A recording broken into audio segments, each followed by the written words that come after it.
The one of one ring is what everybody's talking about, and it's quite honestly driving the prices of the Lord of the Rings MTG set boxes up through the roof. It's kind of insane to where we've gotten. I think that they kind of saw this coming, and Wizards provided us with good value box toppers. Well, at least some of them have really good value and some of them do not. Jake and I broke down the second group of box toppers that were revealed, and we talked about the value that each of them have. If you give me just a second to thank our Patreon for helping us on our goal to do this as our full-time job, we'll be right back and talk about these box toppers and the value they hold.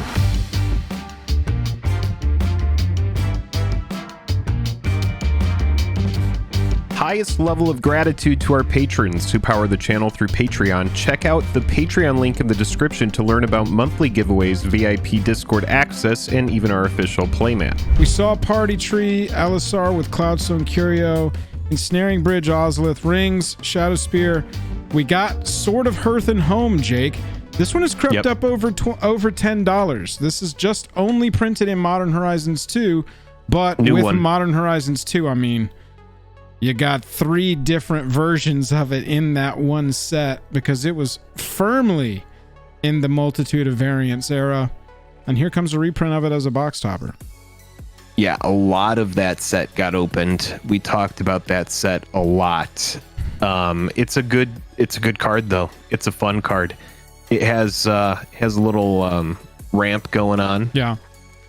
I gotta say, I mean, I think that's my favorite art of it so far. This is fine. Yeah, it's like more in the classic sword style. Not really a fan of this. I think it's a nice piece. I just don't like it as an MTG card personally. So I think I like this one. That's a pretty cool take on it right there. Sword of the Animist is another one. Great card as well. I mean, I can't believe this card has been printed so many times, but still is retaining that $11 or $12 range. Just being able to fetch every single time, it's just so good, and it's on the attack. It doesn't even have to deal damage, so it's just so worth it. This card is just busted, just great. But yeah, not a lot of value here, so it's like the kind of thing where if you are buying a box and you have to think if box toppers are going to be included across all the different products, then I mean, how expensive are they going to be, especially the ones that aren't, you know, super desirable cards like Cavern of Souls. Yeah. Sword of the Animist for the first time getting new art. I gotta say, this isn't my favorite piece. I'm not really a fan of this art on Sword of the Animist. But if you're looking for a variant, I'm just like, where is the sword? Well, it's a ring. It's not a... They didn't go 1-for-1 on this. They made the Sword of the Animist into the Ring of Barahir. Yeah, I mean, just in general, it looks like it's just some creepy fingers. Yeah, it's just some fingers, man. It's just some fingers, bro. It's just some fingers. Thorn of Animist as Shards of Narnia. Love this one. Little to no value. Was a definite like scarcity, needs a reprint because it was only Lorwyn, but I mean, we got our reprint and here's another foil. Thorn used to be so expensive. I'm sure the OG foil is still expensive, but yeah, this price got nuked in Brothers War, and this card just really, I mean, you see, it's just scarcity. Scarce cards that are niche, people don't, I mean, they don't hold their price after they get the reprint. Nope, not at all. Cool take on it though, and it's cool that Shards of Narnia is getting a card there. Continuing on, Shards of Narnia, we saw Ancient Tomb, Bajukabog, Besieger who shelters all. We got another version of Cabal coffers, Jake. This card is 17. This is like the most affordable this card has been in a long time. But this version of it is as Minus Morgul or Minus Morgul. I'm not sure how to pronounce it. I think that this one's going to be a lot because that art, this just looks cool. Objectively, right? Like this is a cool Cabal coffers. Yeah, and we have to remember that the Surge foil is only going to appear in the collector booster box. So there are going to be non-foil versions of these. Jake, there are variants of the variants. We get there are variants of the variants. The Surge foil of any of these cards is going to have a premium just because of how freaking rare it is and how expensive these collector boxes are right now. RIP to the person who pulls Surge foil Bajukabog. Sorry, continue. No, but we even speculated in the last stream that that'll probably be a $50 bill. Yeah, I by mean, $50. itself, It just sucks to pull one of these. You see the surge foil, you see the frame, you open it up. You're like, oh my God, it's happening. Yeah. But yeah, I love this take on Cabal coffers. This is really one cool. I'll probably try and target, a base copy of just so I can get that version. Castle Ardenvale, sorry. Cool one. Throne of Eldraine reprint there. Yeah, but like the value here is exactly. Yeah. This is good card. Same as Bajuka Bog value wise. You kind of don't want to see the Castle Ardenvale because boy, oh boy. Cavern of Souls, don't be fooled by these mythic symbols that you see on all of these cards. It's just a way of them being like, look, you found something mythic. You found something amazingly rare. They're just using that as like a color-coded thing to make you feel like, you found something extremely good. Paths of the Dead as Cavern of Souls, we talked about. Weathertop as Deserted Temple, huge scarcity play. Saw that one last week. Gemstone Caverns, I don't believe we saw this one last week. I don't really see this anywhere except in CEDH lists. Does any other format run this? I mean, honestly, this is one of the hits, $60, so it's got to be playing somewhere. As far as market price goes right now, I'm seeing in chat Gemstone Caverns at 40 and dropping. I mean, look, yeah. Gemstone is a good card. It got that reprint in TSR, and then it still held its price. Wildcat with a good note says time shifted foil bog is 100. Yeah, but it's got that beautiful retro border. I mean, the surge foil bog, it could end up going for 100. Right? I'm just speculating, throwing out 50. That's where my gut would say it's probably not going to go lower than that. Gemstone Caverns is a 4 of in Modern and Legacy Death and Taxes. Magus of the Bargain says, appreciate that info, number one. Number two, I think this card is going to be a really excellent pull, both in foil and non-foil. If it's played as a 4 of in constructed formats, they're not going to want foils. And look at the art on this, bro. This is like the Gemstone Caverns in my mind. It really is pretty. It's got those nice pinks and blues. Yeah, that kind of stays true to the original, which is nice. That's what I'm saying. Like, this is cool. Don't get me wrong. But like, this is the Gemstone Caverns in my mind. It's just gorgeous looking. And it's called the Glittering Caves of Aglaron. It's completely thematic, flavorful. It's not some creepy fingers on a Sword of the Animist ring. Sort of the Animist ring. This is one that I would be like, oh, hell yes, as far as pulls. I would sell it because I wouldn't need it, but that would be a pretty sweet one to pull. Yeah. Green Dragon Inn does Homeward Path. We saw that one. Good card. Horizon Canopy, Jake. Popping up. And it has dropped a lot. It has dropped a lot since it was very expensive when Future Sight was the only printing of it. Right. Great card. Little bit of like a Boggles card here in Modern. It's got some niche playability. It gives you draw on one of your lands. If you want to sacrifice this, you can draw a card. That's valuable to have on a land. And it's a cheap cost to pay. It's not called Plot Armor, but this is Bag End. This is Bilbo's house. Yeah. And so I wonder if this one in particular will hold a premium as a collector's item, just because this is the very famous home of one of the most famous characters in all of fantasy literature. Yeah, I mean, it really just comes down to the fact that, the boxes are expensive. So all of these box toppers, you have to kind of keep in mind, it's not like Zendikar Rising, where in Zendikar Rising, every single booster box that you could buy for, around that time, I think booster boxes were maybe like 100 or like 110 at the LGS. But you were getting a box topper in every box, and then you were getting 2 box toppers in the collector booster box.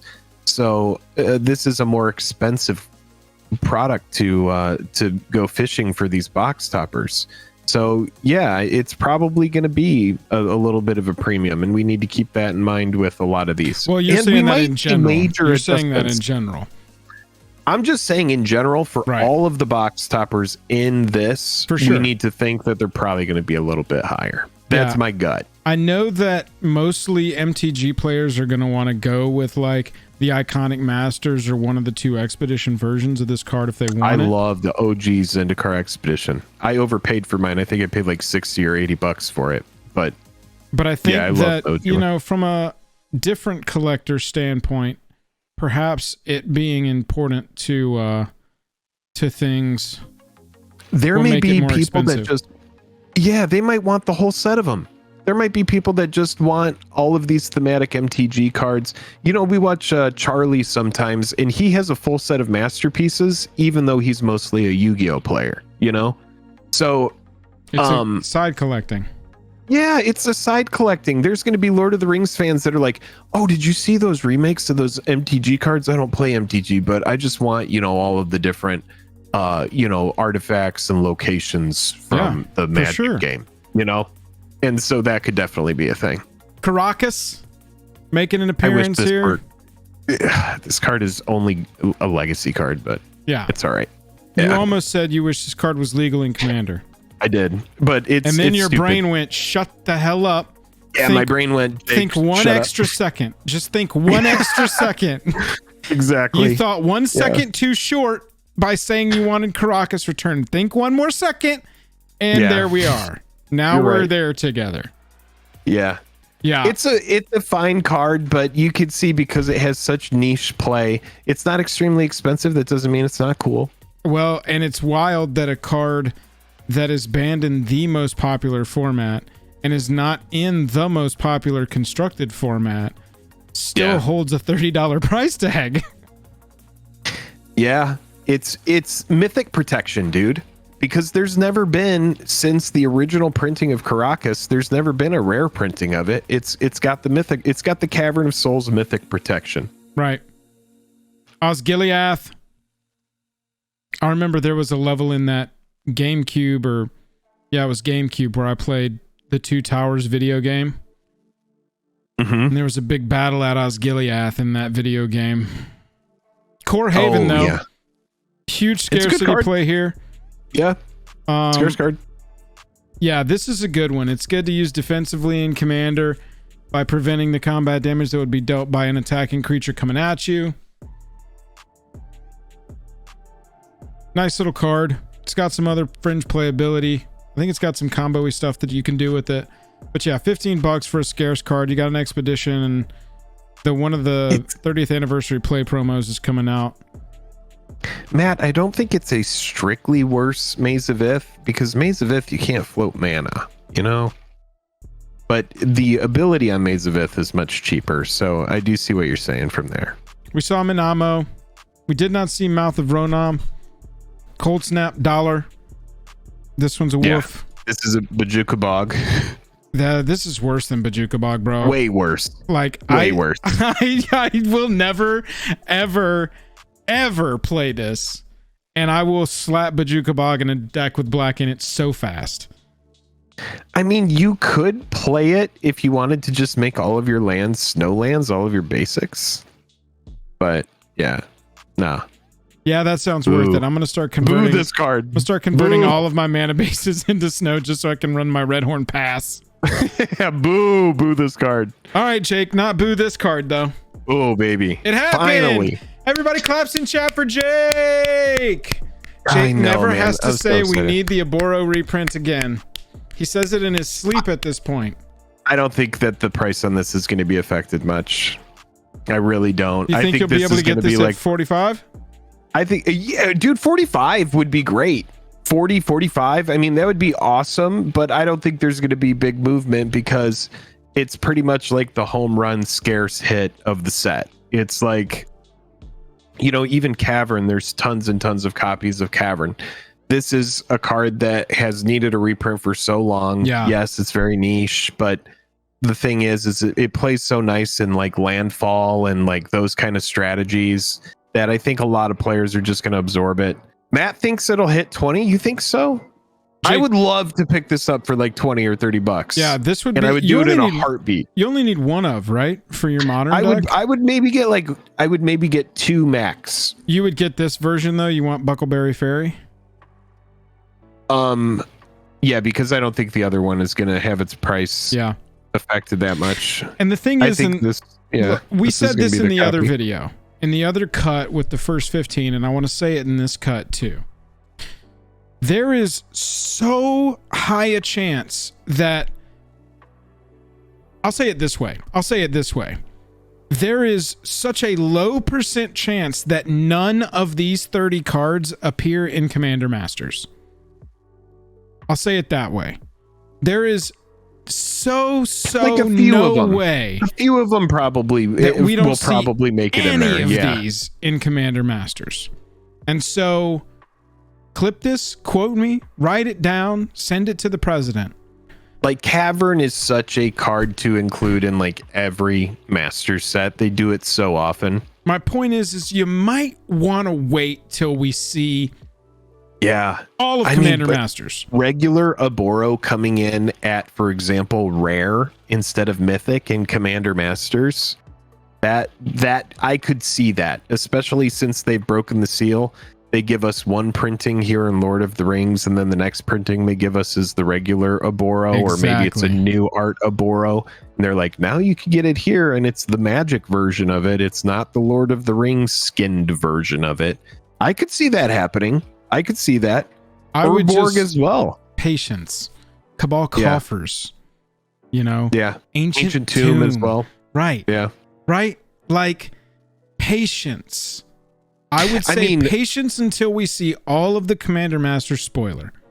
Let's say this, okay? Because Zendikar Rising, when that set came out, they gave us all of the fetch lands reprinted as expeditions. Right. And then shortly after, Modern Horizons 2 comes out, and we get all of the enemy fetches reprinted at just, you know, in the normal set. So, I mean, yeah, milk it twice. I'm telling you. They are looking for a hell of a year this year. They're making that very clear. And so the way to do that would be make that Commander Master set something that literally every person wants to buy. I would just be patient on these, unless you're like in love with Osgiliath and you're like, I named my son Osgil. I have to have this card. Then go get your card, boo-boo.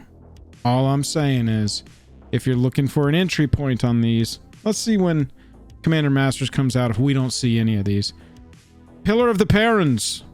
At least it's playable, right? Yep. It's a fine card, not a lot of value. But it's a playable card. Looking at you, Mouth of Ronam. The hell out of here. Reflecting Pool. Very playable card. Yep. Good card. $6 for this one. Not a lot of value pick. Nope. But very, very good one. If you have to pull one of the low ones, if your fate is that of a low value card puller, pull Reflecting Pool. At least you can use it in like any commander deck. Don't put this in your Helm's card Deep decks. as red. I wouldn't have thought of Helm's Deep as red, but that's fine. No, this is another card that's needed a reprint for a while, but once it got its list reprint, that affected the price, and now it has been reprinted again. Shinka the Blood-Soaked Keep. It's a good card. Scarcity play here. This is one of your mid pulls. Yep. The thing I hate about these mid pulls that are like the $15 to $18 range of these pulls and not super playable. Not like I can just shove it in any deck. I got to find this, you know, the specific deck I want it for to give a legendary creature first strike. I mean, yes, it'll go in my Dahada deck because it's a legendary land, but that can be said of a lot of these. Card. Yeah. And Urborg. This is a great one. This is one that I could see showing up in a master set soon. We haven't had Urborg reprint in a while. I know it's on the list there, but the list, a lot of the times, you know, you don't really count that as a reprint. That's just like a catch-all of random stuff that they throw in and can't reliably find it. This is a good reprint. Excellent art and flavor as the Dead Marshes. Yeah. Very, very cool piece here. Erica's Pearl. Good flavor. Yeah, knocked it out with this one. I really love this one. Real quick, back to this. Jank, you made a point I meant to make, but just skipped over. I think that they went red with this because a lot of the Rohan cards in the set are red, and so They went with, I think that we are thinking of it as blue and black because of the movie. And, that's honestly a good way of saying it, you know Joel. what I'm saying? I think that the movie is like making us go swamps and water because it was raining, and wet. It was wet. There were orcs. Right. Yeah. That is why I think we're like, why isn't this blue and black? Someone call Peter Jackson and complain. Yeah. So yeah, it's fine as a red card. We got Wasteland. We had seen Wasteland. And we got Fangorn Forest. We saw that one last time. Which was Yavimaya. We need that one too. So honestly, not a bad list of cards. We've got some good hits in there. We've got a couple, kind of like, yeah, not that great. Right. Surge foils on all of these are going to have a pretty good premium. And I would say that for the ones that are super scarce, stuff like a Boro, I wouldn't expect a huge movement on price, but they are going to be in every box, and in collector boxes, you're going to have a couple different versions of them. So they are going to be available. These are the kind of things that you're interested in. I would definitely set alerts to make sure that you are looking at these cards. I don't even know with how fast products come out these days. You might want to just look 2 weeks up to a month after this set comes out, but keep in mind, you got a whole new collector box with new art of this stuff coming out shortly after this. We do not know if those will have box toppers, however. Yeah, but the I don't know. Potential does exist. All I know is Elijah Wood is extremely excited about all of this stuff because it's something that he really cares about, and I did see that in the shorts that I watched.